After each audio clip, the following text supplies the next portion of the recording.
Pinatunayan ng kapamilya, teleserye king na si Coco, Martin na wala na siyang kinikimkim na galit laban sa dati niyang karelasyon na si Catherine.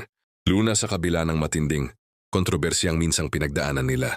Sa panayam ni Ogie Diaz kina Coco at Julia Montes para sa YouTube channel nito, ikinuwento ng aktor kung bakit pinili niyang tulungan ang dating aktres matapos itong humingi ng tawad sa kanya.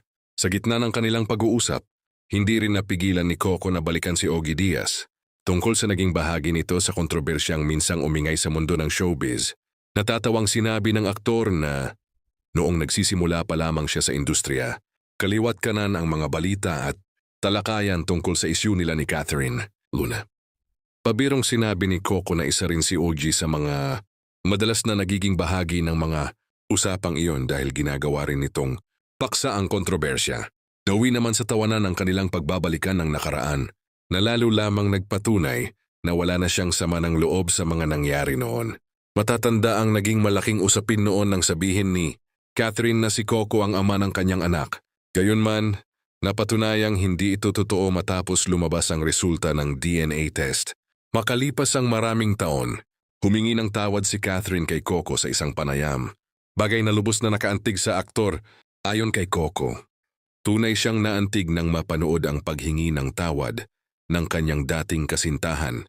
Aniya, sino ba naman siya para hindi tanggapin ang paghingi nito ng kapatawaran?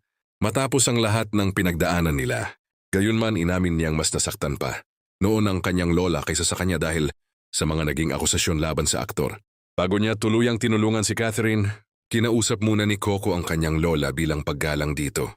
Nang pumayag ang matanda, agad niyang ipinakontak ang dating aktres upang matulungan itong maipagamot ang kanyang mata. Kinausap din niya si Julia Montes na tumutulong sa paghawak ng kanyang pananalapi at ayon kay Coco ay hindi nagatubili ang aktres na suportahan ang kanyang desisyon. Hindi lamang pinansyal na tulong ang ibinigay ni Coco at Julia kay Catherine.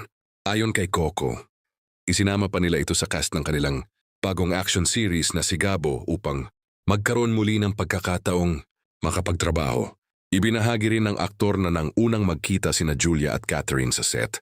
Si Julia pa mismo ang unang yumakap sa dating aktres, isang tagpong nagpakita ng tunay na pagpapatawad at kabutihang loob na ipinamalas ng magkasintahan.